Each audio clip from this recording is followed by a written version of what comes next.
Iran को attack नहीं करेगा। जैसे मैंने आपको पहले बोला था कि why when Saudis have F-60s, why they are not attacking? Attack करना चाहिए। F-35 का क्या करोगे? When you have F-16s, go and attack. Why do you need F-35s? तो ये एक बड़ा मसला है और यहाँ लोगों में बड़ा आक्रोश हो रहा है। यूनाइटेड नेशंस में हंगामा होने वाला है क्योंकि यूनाइटेड नेशंस में इस पर बहुत बवाल मच रहा है कि भाई आखिर ये क्या हो रहा है, ये सिस्टम कहाँ तक चलेगा। So these countries are going to create a ruckus in United Nations. पर ऑनेस्टली यूनाइटेड नेशंस में रकस क्रिएट करके कुछ होगा नहीं। तो रिजीम फॉल का मामला इज ऑलमोस्ट सर्टेन। ट्रंप ने कहा मैंने 2-3 लोग आइडेंटिफाई किए और ट्रंप ने आज फिर कहा कि अब वहां ऐसे लीडर हैं जिनको कोई पहचानता नहीं, we don't know who the leaders are, right. और इजराइल कह रहा है, इजराइल से जो अपडेट है, इजराइल कह रहा है we have to show perseverance and we have to show patience. It will take much longer than we thought, क्योंकि ये युद्ध लंबा हो चलेगा। परसिवरेंस और पेशेंस की जरूरत है। रोज ठोको। एक मेरे को करेक्शन भी करनी है। इजरायलियों ने बोला कि हमने 7,000 या 7,500 बॉम्ब्स गिराए हैं, ठीक है, 7,000 और 7,500 बॉम्ब्स। अमेरिकन में मैंने आपको बोला था 4 या 5,000, बट द अमेरिकन नंबर जो आया है, सेंटकॉम ने जो कंफर्म किया है, वो 3,500 का, दैट इज नॉट 4,000 और 5,000। सो आई स्टैंड करेक्टेड। सो 4,000 से 5,000 वो कह रहे हैं। तो Israel is preparing for a long haul, Trump is preparing for a long haul. रोज आज अब देखिए, जो ईरान के ऑयल डिपोज को टारगेट किया गया था, out of 30 I think only 3 और 4 गॉट टारगेटेड, 27 आर रिमाइंडिंग। तो अब ये 27 को आज टारगेट करेंगे कि ट्रंप ने बोला वैसे कि एक बड़ा अटैक होने वाला है, big attack is happening. So when will that attack happen? Will it happen today? Will it happen tomorrow? जैसे मैंने आपको बोला था कि कल नहीं होगा, yesterday it will not happen. So in all likelihood 2-3 दिन में होगा। सेंटकॉम उसकी तैयारी कर रहा है, राइट। तो so far America and Israel are winning this war, there is no doubt on it militarily. और ये जो अच्छा ट्रंप ने बड़ी अच्छी बात बोली, बोला अब जो लीडर है उन्हें कोई नहीं पहचानता, नोबडी रिकॉग्नाइज दोस लीडर्स। हाँ, एक man is highly in demand, जिसको अमेरिका और इजरायली ढूंढ रहे हैं, वो है अली लरजानी। क्योंकि लरजानी बहुत बकवास कर रहा है, ट्रंप को मौत की धमकियां दे रहा है। तो अब अगर देखो सिंपल सा लॉजिक है, if Larijani is genuinely talking what he is talking, he will be dead within, आपने टाइम मांगा ना मुझसे, 21 दिन से 30 दिन के अंदर Larijani will be killed, eliminated. If he lives then he is a American double agent. If Larjani is not eliminated, then he's an American or a Mossad का agent. If he is killed, फिर तो जो था वो था। 21 दिन। और नया आयतुल्ला अगर बनेगा, उसको भी जल्दी निपटा दिया जाएगा, उसका भी मतलब जनाजा जल्दी उठने वाला है, इसमें कोई डाउट है नहीं। बाकी मैंने अब्राहमिक अकॉर्ड्स को आपको लेके बोल ही दिया और कह रहे कि भाई आज यूएस कह रहा अगर स्ट्रेट ऑफ हॉर्मोज बंद भी होगी, अगर गल्फ से तेल आना बंद भी होगा, कोई बात नहीं, वेनेजुएला में दुनिया का 31% तेल है, दैट वी कंट्रोल।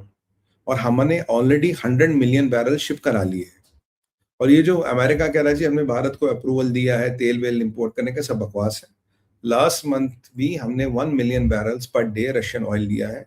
इनके फरवरी के 28 दिन थे, 28 से 30 मिलियन बैरल्स हमने लिया है। तो हमें अमेरिका से कोई परमिशन है, अप्रूवल की जरूरत नहीं। भारत जिससे मर्जी तेल खरीद सकता है। हम रशियन ऑयल खरीद रहे हैं, खरीदेंगे और खरीदते रहेंगे। So this all approval all is crap. We are buying Russian oil, will buy as much of Russian oil will have. America के पास दुनिया भर का तेल है, तो आप चिंता मत कीजिए। अगर गल्फ से तेल आना बंद भी होगा, वहां तेल बहुत है, वहां से तेल आता रहेगा। It is not a big deal. अब एक शिया क्लरिक साहब है, कोई नए कह रहे जी कि ट्रंप को आपने आयतुल्ला साहब को रमजान में मारा तो ये बहुत बड़ा जुर्म है और इसलिए हम आपसे बहुत बड़ा बदला लेंगे। तो ट्रंप को उन्होंने भी फतवाए मौत जारी किया है। और मुझे सुनने में ट्रंप ऐसे कांप रहा है, ऐसे ट्रंप घबरा गया। मतलब मुझे लगता है ये इनके मौलाना भी खाली हो गए, आजकल यही करते हैं। यार एक मौलाना ने फतवा दे तो दिया, अब सारे एक एक करके, हर एक को टीआरपी चाहिए क्या? हर एक को मीडिया में आना क्या? अब इसने फतवा जारी किया, उसने फतवा जारी किया। भाई एक फतवा काफी नहीं है। वैसे आईडीएफ कह रहा मैंने हिजबुल्लाह के आज दिन में 200 फाइटर मारे हैं। आज दिन में मैंने 200 फाइटर मारे हैं, जो लेबनान में कार्रवाई चल रही है, जो बेरूत में कार्रवाई चल रही है, हमने मारे। काफी इनकी ठुकाई हो रही है और तेहरान पे और ठोकी पीटी हो रही है। और इसराइल में आज शायद 2 या 3 मिसाइल अटैक दिन में कुल आए, कोई ज्यादा मिसाइल अटैक आए नहीं, कोई ज्यादा मिसाइल चले नहीं। मिसाइल मारने की क्षमता काफी गिर गई है।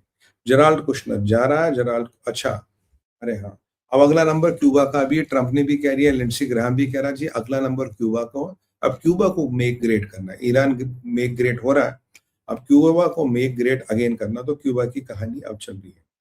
इस्फहान और अगराची का मैंने आपको बोल दिया।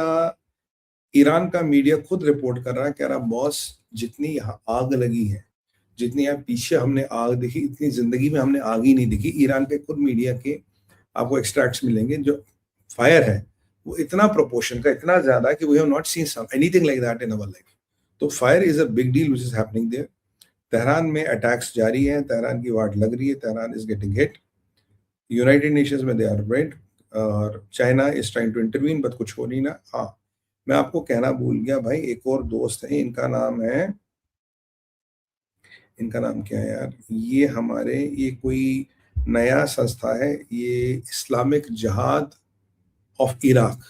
इन्होंने भी एक नया मिसाइल आज निकाला और इस नए मिसाइल को ये दाग रहे हैं कहाँ पे, इस नए मिसाइल को ये दाग रहे हैं अब अमेरिकन पे इराक में। ये इस्लामिक जिहाद ऑफ इराक की कोई नई संस्था है। तो एक इस्लामिक जिहाद पैलेस्तीन है, इस्लामिक जिहाद ऑफ इराक है, ये नई संस्था है। तो यार ये कितने, मतलब हर जगह का एक एक बनाओगे क्या? अब ये फिर तो मोहल्ले का बनाओगे, फिर तो इस्लामिक जिहाद ऑफ सलीमपुर, इस्लामिक जिहाद ऑफ करीमपुर, तो धीरे धीरे वो भी होगा, तो अब मोहल्ला वाइज भी बनने वाला है। बट अभी ये अब by the way France has asked its citizens to leave Iraq. अब जो स्पेकुलेशंस राइज हो रही है, क्या इराक में भी धमाधम ढमाडम होने वाली है? क्या इराक में भी युद्ध के बिगुल बज रहे हैं? बच सकते हैं, क्योंकि फ्रांस ने लोगों को बोला अपने तुम इराक छोड़ दो। तो इराक में भी मसला खराब होता हम तो हमें नजर आ रहा है। और जरा केयर स्टामर साहब की बात करें, केयर स्टामर हमारे यहाँ पे, केयर स्टामर को ट्रंप ने फोन करके ठोक दिया है तबीयत से, क्योंकि केयर स्टामर के बारे में ट्रंप ने वो ट्रुथ सोशल पे पोस्ट डाला था कि या तो UK sending as aircraft carriers. उन्हें बोला no thank you very much, we don't need your aircraft carriers, we have already won the war, हमने ऑलरेडी लड़ाई जीती है, तो हमें आपकी एयरक्राफ्ट कैरियर्स की जरूरत नहीं है, but we will remember you, हम आपको याद रखेंगे, आपने टाइम पे एयरक्राफ्ट कैरियर नहीं भेजे, हम आपको याद रखेंगे and will take care of it. तो जो अमेरिका और ब्रिट्स की रिलेशन है ऑल टाइम लो है, and America is very pissed off with the Brits कि जो उन्होंने नाटक किया। बट हाँ, जो B1s और B2s और B-52 बॉम्बर्स हैं, ये अभी यूके की एयरबेसों से ऑपरेट कर रहे हैं, ये कहानी बिल्कुल वैसी है। और ईरान ने आज धमकी दी, मैं आज आसपास के पड़ोसी जितने हैं उनकी जो भी ऑयल स्टोरेज फैसिलिटीज है उस पर अटैक करूँ। देखो, ऑयल स्टोरेज फैसिलिटीज पे अटैक होगा, अल्टीमेटली गल्फ की ऑयल बेचने की क्षमता खत्म होगी, गल्फ का ऑयल की बिजनेस में रहना खत्म हो जाएगा। वह लिंडसी, हाँ ये ईरान दम की तरह लिंडसी ग्राम करा यार, वेनेजुएला में तो दुनिया का 33% तेल है जो हम कंट्रोल करते, तो टेंशन क्या है? बाकी अमेरिका के पास है, कनाडा के पास तेल है, पुतिन भाई के पास तेल है। पुतिन भाई के तेल को सो कॉल्ड आपने अप्रूवल दे ही दिया, सो कॉल्ड है, एलिजिडली अप्रूवल आपने दे ही दिया, खरीद लो। तो ये गेम समझो, ये इस्लामिक वर्ल्ड को गेम समझ नहीं आ रही उनके साथ क्या हो रहा है। मैं बोरा कोशिश कर रहा हूँ इनको समझाने की, बट इन्हें तब भी समझ नहीं आ रहा है कि इनके साथ क्या हो रहा है। इनके पास कोई विकल्प नहीं है ईरान से बिना लड़े।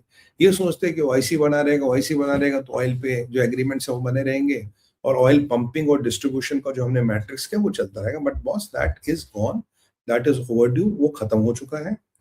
ये जो जेराल्ड कुशनर जा रहा है हमारा मंगलवार को इजराइल, तो ये कोई बहुत बड़ा डिसीजन लेने वाले हैं अमेरिकन और इजरायली मिलकर। अभी जनरल जमीर आ रहा है, कह रहा कोई बात नहीं, पेशेंस और परसिवरेंस चाहिए, लड़ाई लंबी चलने वाली है मेरे भाई, तो जरा कुर्सी की पेटियां बांध के रखो। ये वहां की कहानी है। बाकी हिजबुल्लाह की ठिकाई हो रही, हूतियों ने कुछ नहीं किया। अच्छा भाई, हूतियों ने अभी कुछ नहीं किया, आज किसी टैंकर पर अटैक नहीं हुआ, किसी भी टैंकर पर अटैक नहीं हुआ, हूती चुपचाप बैठे, which is all of my surprising, Houthi चुपचाप बैठे हैं। बाकी हमारे कुछ चैनल सुबह चला रहे थे 21 सिपाही मर गए, 25 सिपाही मर गए। I don't know where do they get this news, ऐसा कुछ नहीं हुआ, हाइफा पे कोई अटैक नहीं हुआ। और मुझे लग रहा है कि आज भी जो कार्रवाई होगी वो कुछ देर में होगी, and that will be concentrated to oil depots. हाँ, डिसैलिनेशन प्लांट को लेके ईरान सेंसिटिव कहता है, इसका बदला लिया जाएगा। और देखो, मिडिल ईस्ट में दो ही लाइफ लाइन्स है, एक ऑयल है, इकोनॉमिक, और जीने के लिए डिसैलिनेशन प्लांट्स। तो अगर दोनों पे अटैक होने लगे तो आप जानते हो कि भाई बिना खाने के आदमी 30 दिन जिंदा रहता, बट बिना आदमी के पानी 7 दिन जिंदा रहता। ये पानी वाला पोजिशन बहुत बड़ी मुश्किल होने वाली है। और गर्मी आ रही है, आप देख रहे हो अब तो माशाल्लाह मार्च में तो आ ही गए। अब देखिए क्या क्या आगे होगा, तो ऐसे में कैसे जिंदा रहा जाए? तो इनको जरा बता दो यार, पानी वानी बंद ना करें। जराल्ड कुशनर साहब को मैंने आपको बता दिया, हाइफा का अमेरिकन। इनका नाम ऑर्गेनाइजेशन का क्या है यार? इनका जमाल वन इनका मिसाइल है, that's okay. B2 bombers Trump का हो गया। हाँ, ये आजकल मौलाना साहब कुछ फौज की वर्दी लगा रहे हैं और कह रहे हैं कि अगर कोई भी प्रोटेस्ट कर रहा है करेगा तो उसको हम यहूदों का सिपाही मानेंगे। तो ईरान में धमकी दी है, अगर कोई भी ईरानी सड़क पे आके प्रोटेस्ट करेगा वो यहूदों का सिपाही माने जाएगा और उसके साथ यहूदों के सिपाही वाला हाल होगा, इनके उसको मार देंगे। तो ये धमकियां दी जा रही है, बिल्कुल मौलाना साहब को ये फौजी यूनिफॉर्म पहना के धमकियां दे रहे हैं। धमकी दो भाई, मैं कोई भी बाहर आ गया यहूदों का सिपाही होगा, उसे मारा जाएगा। बॉस, मेरा असेसमेंट है दुबई कुछ नहीं करने वाला, सऊदी कुछ नहीं करने वाला, कुवैत की तो खैर औकात ही नहीं, Kuwait can not fight them, Kuwait is too strong to take on Dubai and UAE and Saudis can take on them but they are not willing to take on them. तो होगा क्या, जितना ईरान पिटेगा, जो मैंने आपके अपने show में पहले प्रेडिक्ट कर चुका हूं, जो ईरान पिटेगा उतना ही ये लोगों पे अटैक करेंगे, क्योंकि अमेरिकन मिलिट्री से तो लड़ नहीं रहे। आप देखिए अमेरिका और इसराइल की स्ट्रेटजी मुझे अच्छी लगी। वो कह रहा हमें कोई जल्दी नहीं, पहले कह रहे 8 दिन 6 हफ्ते 2 हफ्ते, कह रहा हमें कोई जल्दी नहीं, जितना टाइम लगता धीरे धीरे काटेंगे। अब यह स्ट्रेटजी ईरानियों को भारी पड़ रही